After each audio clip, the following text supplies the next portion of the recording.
मैं ससुर जी के सामने ही कपड़े बदल लेती थी क्योंकि मेरे ससुर देख नहीं सकते थे। मैं अपने ससुर को खुद ही नहलाती, अपने हाथ से खाना खिलाती, उनके कपड़े बदलती, लेकिन कभी ऐसा लगता जैसे वो मुझे घूर रहे हैं। एक दिन मेरे शौहर को ऑफिस से किसी काम से शहर से बाहर जाना पड़ा। एक दिन मैं बिना दुपट्टे ही के ससुर के कमरे में झाड़ू लगा रही थी जब ससुर ने मुझे पीछे से, मेरा नाम रुखसाना है।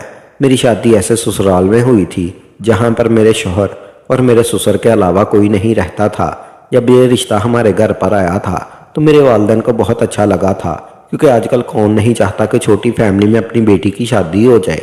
लेकिन अफसोस की बात ये थी कि मेरी शादी गांव में हुई थी। मैं शहर की पढ़ी लिखी लड़की और शहर में शादी करना चाहती थी। मेरी चाहत थी कि मेरी शादी किसी अमीर ख़ानदान के लड़के से हो।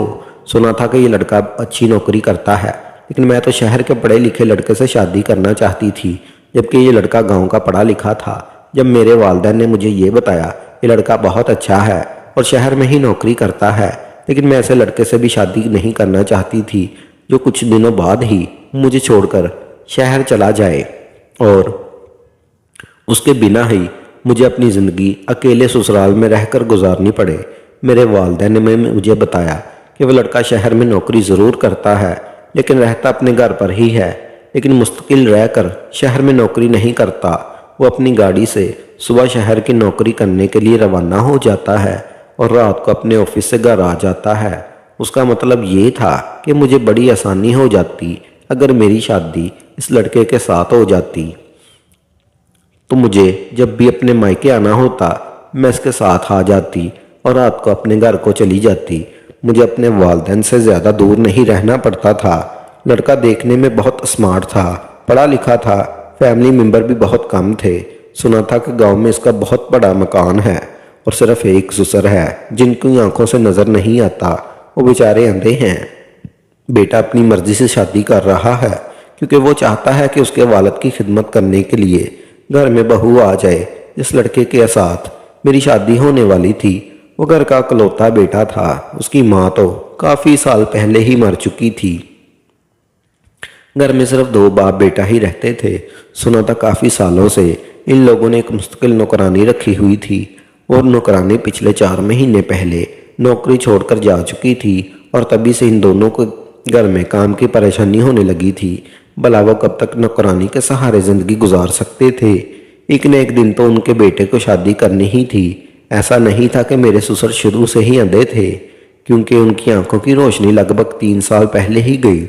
उनकी आंखों में मोतिया बनता पानी आ गया था और उन्हें अपनी बीमारी के बारे में वक़्त पर पता नहीं चल सका। धीरे धीरे उनकी आंखों की रोशनी चली गई और एक दिन ये हुआ कि उनकी आंखों की रोशनी पूरी तरह से जा चुकी थी और उनको दिखाई देना भी बंद हो गया था। यही रिश्ता अच्छा था, मेरे लिए इनकार की भी कोई वजह नहीं थी। इसलिए मेरी शादी बड़े ही सादे तरीके से इस लड़के के साथ हो गई थी। मैं अपने शौहर के साथ रुखसत होकर अपने ससुराल चली आई थी। शादी के पहले दिन गांव की सारी औरतों ने मेरा बहुत अच्छे तरीके से इस्तकबाल किया। मुझे चारपाई पर बिठाकर सभी लोगों ने गिफ्ट भी दिए थे। मुझे अपने ससुराल के गांव की शादी बहुत अच्छी लगी थी और यहाँ के रस्म और रवाज भी बहुत पसंद आए थे। यहाँ आने के बाद मैंने अपने ससुर जी को सलाम किया और इस तरह करते करते काफ़ी दिन गुजर गए। मैं अपने ससुर के सारे काम करती, उनके कपड़े भी बदलती, पास बैठकर उनकी सारी बातें सुनती। वो बहू बहू कहकर मेरे करीब आ जाते थे। मेरे ससुर बहुत अच्छे आदमी, उनकी आदत बहुत अच्छी थी, लेकिन जब मैं घर का काम करती और मेरी नज़र अपने ससुर पर जाती तो ऐसा लग रहा होता कि जैसे वो मुझे घूर रहे हैं। लेकिन फिर भी मुझे एहसास होता कि वो मुझे कैसे देख सकते हैं। उनकी आंखों की तो रोशनी ही नहीं, वो मुझे देखकर मुस्कुरा भी रहे होते। कभी मुझे ये बात भी बहुत अजीब लगती, वो मुझे क्यों देखे जा रहे हैं। हर बार मैं ये बात भूल जाती थी कि मेरे ससुर एक बूढ़े और अंधे आदमी हैं और अपनी आंखों से कुछ देख नहीं सकते। हर रोज़ हमारे घर अलग अलग तरीके से औरतें आती और थोड़ी देर मुझसे बातचीत करने के बाद चली जाती। मेरे ससुर का कहना था हमारे लोग बहुत प्यारे और मोहब्बत वाले लोग हैं। हमारे गांव में जब कोई नई नवेली दुल्हन आती तो यहाँ की औरतें से तरह तरह की बातें करने लग जाती। मेरे ससुर अपने कमरे से भी बाहर निकलकर नहीं आते थे। मैं कभी अपने ससुर को देखकर अपने दिल में शर्म ले आती थी, क्योंकि थे तो वो मेरे ससुर ही। ससुर तो वैसे भी बाप की तरह ही होते हैं। मुझे तो बस ऐसा ही लगता था जैसे मेरे ससुर सबके सामने मुझे घूरते रहते हैं।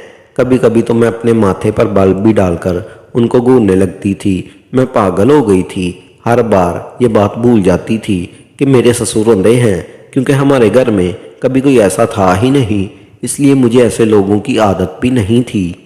ऐसा मेरे साथ पहली बार हो रहा था। मैं अपने अंधे ससुर के साथ रह रही थी। मेरे शौहर रूटीन के मुताबिक सुबह के टाइम ऑफिस जाने के लिए निकल जाते और सारा दिन मैं और मेरे ससुर घर में अकेले रहते। मैं शौहर ने शादी मुझे रात ही समझा दिया था, तुम्हें मेरे अब्बू का बहुत ख्याल रखना है। काफ़ी सालों से हमारे घर पर नौकरानी रह रही थी और वो अब्बू का बहुत ख्याल रखती थी, क्योंकि सुबह के टाइम पर मैं जॉब के लिए निकल जाता था। जब अब्बू जी की आंखों की रोशनी थी तो तब भी वो खेतों में काम करने के लिए चले जाते थे, लेकिन जब उनकी आंखों की रोशनी गई थी उन्होंने घर पर ही रहना शुरू कर दिया था। कुछ महीनों तक नौकरानी ने साथ दिया और उसके बाद वो नौकरानी भी छोड़कर चली गई। तब से हमारे घर पर बहुत ज़्यादा परेशानी हो गई थी। पड़ोस वाली आंटी आकर मेरे अब्बू के लिए खाना बनाया जाया करती थी, लेकिन फिर भी इस तरह कब तक किसी की मदद ले सकते थे। शादी की पहली रात शौहर ने मेरी बहुत तारीफ़ की थी और अपने शौहर से तारीफ़ सुनकर मैं बहुत खुश हुई। मैंने उन्हें भरोसा किया कि आप अब्बू का हमेशा ख्याल रखूंगी, उन्हें कभी किसी चीज़ की कमी नहीं होने दूंगी। सुबह सुबह जब मैं सोकर उठती तो सबसे पहले अपने ससुर जी के लिए नाश्ता बनाती, और एक दो दिन तो मेरे शौहर बाजार से भी नाश्ता लेकर आए थे। उन्होंने कहा कि अभी तुम नई नवेली दुल्हन हो, कुछ दिन तुम आराम करो, उसके बाद तुम्ही ने घर सारा काम करना और संभालना है। मैंने घर का सारा काम करना शुरू कर दिया था, क्योंकि इस घर में कोई औरत नहीं थी। घर का काम करने के लिए भला मेरे शौहर भी कब तक इस तरह से बाजार से खाना या फिर नाश्ता लेकर आते। एक न एक दिन तो मुझे यहाँ किचन संभालना ही था। मेरे ससुर भी कहते कि बहू एक दिन खाना बाजार से आ जाएगा, लेकिन मैंने कहा नहीं अब्बू जी, मैं ऐसी लड़की नहीं हूँ जो हमेशा आराम करती रहे। मैं अपनी जिम्मेदारी निभाना चाहती हूँ और घर को अपने कंधों पर चलाना चाहती हूँ। ये घर तो मुझे ही संभालना पड़ेगा। मेरी बात सुनकर मेरा ससुर और शौहर खुश हो गए। उन्होंने कहा हमें घर के लिए ऐसी ही लड़की चाहिए थी। मेरे शौहर कहने लगे कि तुम बहुत खूबसूरत नहीं बल्कि खूबसूरत होने के साथ समझदार भी हो। मैं नाश्ते के मेज़ पर नाश्ता लगा दिया और मेरे ससुर जी भी नाश्ता करने के लिए मेरे सामने ही बैठे हुए थे। उनके सामने बैठ गई, फिर उन्हें अपने हाथों से नाश्ता निकाल कर दिया। मेरे शौहर ने अब्बू जी को अपने हाथ से नाश्ता करवाया। मेरे शौहर भी मुझे देखकर मुस्कुरा रहे थे। मेरा शौहर जब घर पर आते तो सब कुछ अपने अब्बू के अपने हाथों से ही खिलाते। उन्होंने मुझसे कहा था अब अगली बार से मेरे पीछे मेरी ये जिम्मेदारी तुम निभाओगी। मैंने अपने शौहर से खुश होते हुए कहा जी जी क्यों नहीं, मैंने सारे घर की जिम्मेदारी खुद ही संभालूंगी। मुझे ऐसे लग रहा था जैसे मेरे सामने बैठकर मुझे घूर रहा है। अपने शौहर के जाने के बाद घर का काम करती तो अपने गले में दुपट्टा नहीं डालती थी। यही सोचती थी कि घर में कोई नहीं है, ससुर जी तो है, उन्हें दिखाई नहीं देता, इसलिए मैं घर में रहते हुए भी कभी काम करती रहती और अपने ससुर जी के सामने किसी भी हालत में चली जाती थी। शौहर कहने लगा मैंने अब्बू जी से बहुत कहा था कि मैं आपको डॉक्टर के पास ले चलता हूँ, आपकी आंखों की रोशनी यहाँ आ सकती है वापस, लेकिन अब्बू जी हर बार मना कर देते और कहते कि बेटा मेरी उम्र हो गई है, मैंने तो अपनी ज़िंदगी में काफ़ी कुछ देख लिया, अब तुम्हारी ज़िंदगी जीने का वक़्त है, तुम शादी करो अपनी ज़िंदगी जियो। मेरा क्या है, एक दिन इस दुनिया को छोड़कर चला जाऊंगा, बुढ़ा हो चुका हूँ, धीरे धीरे जिस्म के अंदर बीमारियां पैदा हो रही हैं और एक दिन मेरे साथ सब कुछ खत्म हो जाएगा। तुम फिक्र मत करो, मैं देख नहीं सकता, सुन तो सकता हूँ ना, तुम सबको महसूस तो कर सकता हूँ। मैं तो बस तुम्हें खुश देखना चाहता हूँ और अपने जीते जी चाहता हूँ कि तुम्हारा घर बस जाए। बस यही कहकर अब्बू बात खत्म कर देते थे और वो अभी तक एक बार भी मेरे साथ डॉक्टर के पास नहीं गए। मैंने कहा आप ज़बरदस्ती अब्बू जी को डॉक्टर के पास ले जाते। मेरे शौहर ने मुझे बताया था कि तुम्हें नहीं पता अब्बू बहुत ज़िद्दी हैं, मैं उनके साथ ज़्यादा ज़बरदस्ती भी नहीं कर सकता था, शायद अपनी ज़िंदगी में इसी तरह से खुश हैं। शौहर ने कहा था कि वो मेरे आने से पहले उनके सारे काम करते थे, लेकिन अब काम करने की सारी जिम्मेदारी मेरी हो गई है। मैं अपने ससुर को अपना बाप समझकर उनके सारे काम किया करती थी। मैंने अपने शौहर को यकीन दिलाया था कि आपको मेरे होते हुए घर में भी कोई परेशानी नहीं होगी। एक दिन ससुर कहने लगे देखो बहू, मेरे नसीब में क्या लिखा है कि मैं अपने घर की बहू को अपनी आंखों से नहीं देख सकता। मैंने कहा, ससुर जी कोई बात नहीं, आप इस तरह से मेरी मौजूदगी को महसूस कर सकते हैं। वो शादी के कुछ दिन तो इसी तरह से गुजरते चले गए, लेकिन होश तो मेरे तब उड़े जब मेरे शौहर को कुछ दिन के लिए शहर में रुकना पड़ गया था। मैंने उन्हें कहा था कि आप मुझे इन दिनों मेरे मायके में छोड़ दो, लेकिन वो मेरे शौहर का कहना था कि मैं इस तरह से तुम्हारे मायके में नहीं छोड़ सकता, क्योंकि यहाँ पर मेरे अब्बू जी मौजूद हैं। उनका ख्याल कौन रखेगा? उनको अपने हाथों से खाना भी तो तुम ही खिलाओगी ना, और उनके कपड़े भी तुम ही चेंज करोगी। खाने की बात तो ठीक थी, लेकिन कपड़े अपने शौहर की, ये बात सुनकर मेरा तो दिमाग ही घूम कर रह गया। मैंने अपने शौहर से कहा भी था कि मुझे कपड़े तब्दील करने वाली बात ठीक नहीं लग रही। मैं क्या ससुर जी के कपड़े खुद चेंज करूंगी? मेरे शौहर ने कहा था, तुम्हें तो पता है अब अब्बू अपनी आंखों से नहीं देख सकते। मैं ये सोच रही थी कि मैं काम करूंगी कैसे। भला मेरे शौहर मेरे बाप जैसे थे, कोई छोटा बच्चा होता तो ये काम अपने शौहर के तो बना देती, लेकिन अपने ससुर का ये काम करने के बारे में मुझे शर्म आ रही थी। मेरे शौहर के जाने के बाद मेरे ससुर जी ने मुझे आवाज़ लगाई और बहू बहू कहकर पुकारते थे। मैं भागी ससुर जी के कमरे में गई तो देखा कि मेरे ससुर जी धोती और बनियान पहने हुए खड़े थे, और पहले तो उन्होंने मुझसे ये पूछा कि बहू क्या बेटा जा चुका है? मैंने उन्हें कहा अभी आधा घंटा पहले ही निकले हैं। उन्होंने कहा चलो ठीक है, लेकिन तुम मुझे ज़रा शर्ट उठा कर दे दो। जाने शर्ट कहाँ पर रखी हुई है? सारे बेड पर मैंने हाथ मार मार कर देख लिया, लेकिन समझ नहीं आ रहा मेरी शर्ट बेड पर नहीं है। मेरे ससुर जी की शर्ट बेड के किनारे पर लटकी हुई थी। मैंने वो शर्ट उनके हाथों में दे दी। उन्हें जैसे तैसे अपनी शर्ट को पहना लिया, लेकिन बटन वो उल्टे सीधे लगा रहे थे। मजबूरन मुझे ही आगे बढ़ना पड़ा। मैंने कहा आप छोड़ दीजिए, मैं बटन बंद कर देती हूँ। मैंने अपने ससुर जी की शर्ट का बटन लगाया तो मेरे ससुर जी मुस्कुरा रहे थे, और अचानक उनका हाथ मेरी कमर पर लग गया। मैंने उनसे कुछ कह नहीं सकती थी, क्योंकि उनको तो पता ही नहीं था कि उनका हाथ कहाँ लग रहा है। जैसे उन्हें लगा कि उनका हाथ मेरे ऊपर से टच हो गया है, फौरन ही उन्होंने अपना हाथ हटा लिया। शायद उनका हाथ धोखे से टच हो गया था।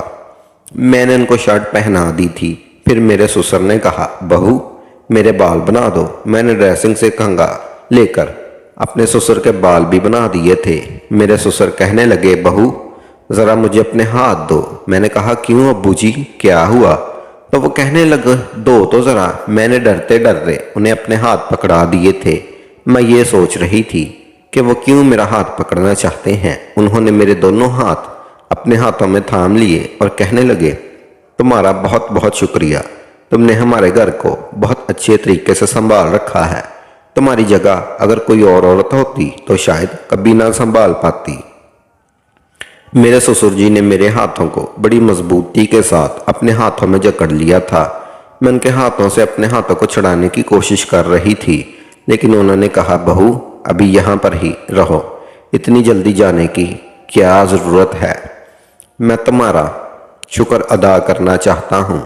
मैं तुम्हें देख तो नहीं सकता, लेकिन महसूस तो कर ही सकता हूँ, इसलिए तुम्हारा हाथ पकड़ना चाहता हूँ कि बहू कैसी होती है। अल्लाह ने मुझे कोई बेटी भी नहीं दी। अगर मेरी बेटी होती तो शायद वो भी तुम्हारी तरह मेरी खिदमत नहीं करती।